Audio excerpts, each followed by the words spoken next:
As we have seen, the year, divided into 3 parts of 4 months each, represents the 3 steps of Vishnu, and that the first 2 parts are said to be visible, as contrasted with the third, which is hidden, because in the ancient home of the Aryan people, the sun was above the horizon only for about 8 months.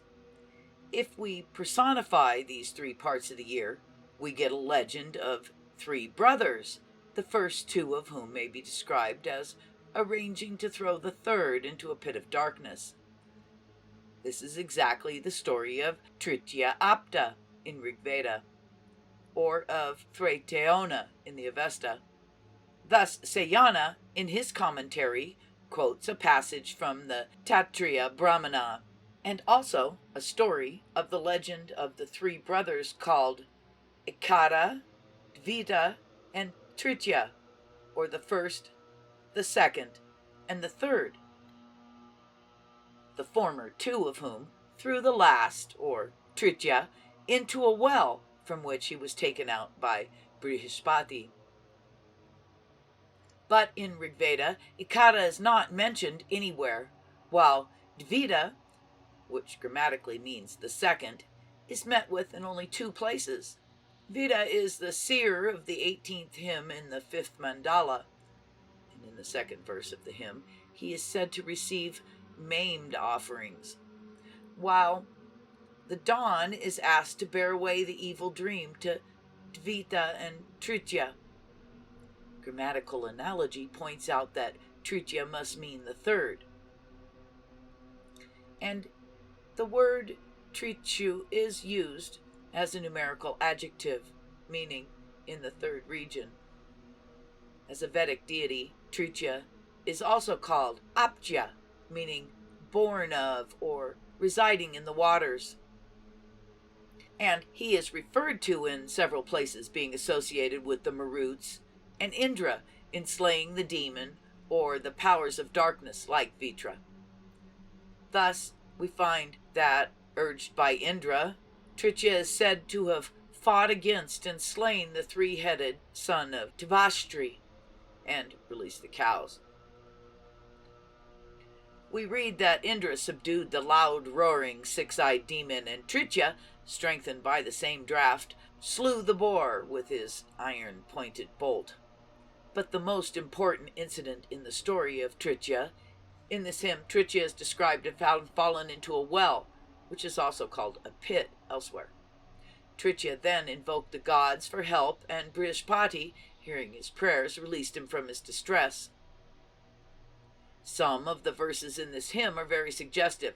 For instance, Tritya tells us about how his kinship with the 7 rays in heaven, Trityapta knows it, and he speaks for kinship. The ruddy wolf of darkness is again described in the verse 18 as having perceived Tritya going by the way. These references show that Tritya was related to the powers of light, but had the misfortune of being thrown into darkness. We read that Tritya's abode is said to be hidden or secret, a description similar to that of the 3rd step of Vishnu. The same story is found in the Avestas. There, Thrateona, who bears the patronymic epithet Athwa, or in Sanskrit Aptya, is described as slaying the fiendish serpent Asi Dahaka, who is said to be 3-mouthed and 6-eyed. But what is still more remarkable in the Avestic legend is that Thrateona, in his expedition against the demon, is said to have been accompanied by his 2 brothers who sought to slay him on the way. The Avestic legend thus fully corroborates a story previously quoted by Sayana. And when the 2 accounts agree so well, we cannot lightly set aside the story in the Brahmana, or hold that was woven out of stray references in Rigveda. But in the absence of the Arctic theory, or the theory of the long darkness extending over nearly 4 months, or a third of the part of the year, European scholars have been at a loss to understand why the deity should have been named the third, and various ingenious theories have been stated to explain how Tritya, which ordinarily means the third, came to denote a deity which was thrown into the pit or well in a distant land. Thus, Professor Max Mueller thinks that the name of the deity was originally spelled like this, and not like this. He derives the former from the root tri, to cross. The word shown is not a regular grammatical form. Though found in Arthaveda, it would mean that the sun crossing the ocean, being this in respect comparable to Tarani, which means the sun, in later Sanskrit literature. In short, according to Professor Max Mueller, this means sunset or set sun. The story of Tritya is, therefore, only a different version of the daily struggle between light and darkness. But Professor Max Mueller's theory requires us to assume that this misconception or the corruption of one word into another took place before the separation, inasmuch as in Old Irish we have the word triath, which means the sea, and which is phonetically equivalent to the Greek triton, Sanskrit tritya, and the Zend tritya. Professor Max Mueller himself admits the validity of this objection and points out that the Old Norse thridi, a name of Odin as a mate of Har and Jasnar, can be accounted for only on the supposition that the words were changed long before the Aryan separation.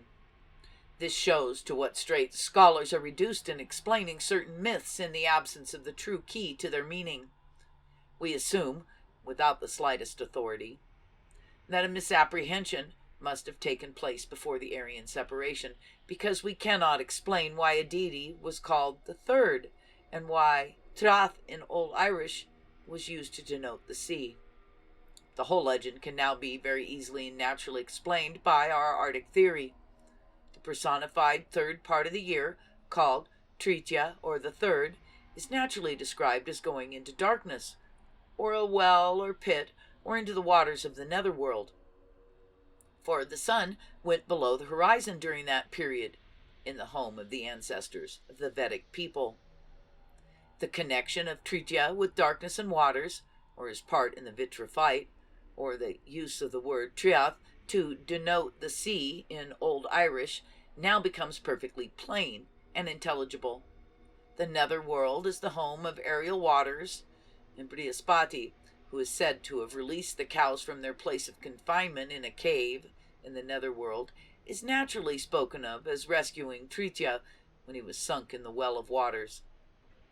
Speaking of the abode of Tritya, Professor Max Mueller observes that the hiding place of Tritya, the Vafra, is really the same endless darkness from which light and some of its legendary representatives, such as Atri, Vandana, and others, emerged every day. But does show how the learned professor but narrowly missed grasping the truth, having nothing else to guide him except the dawn and the vernal theories. He had perceived that Tritya's hiding place was in the endless darkness, and that the sun rose out of the same dark region. And from this to the Arctic theory was but one small step. But whatever the reason, the professor did not venture to go any further, and the result is that an otherwise correct conception of the mythological incidents in Tritya's legend is marred by two ominous words, that is, every day, at the end of the sentence, which is quoted above. Strike off those last two words, put a full stop after emerged, and in the light of Arctic theory, we have a correct explanation for the legend of Tritya as well as the origin of the name, Tritya, or the third.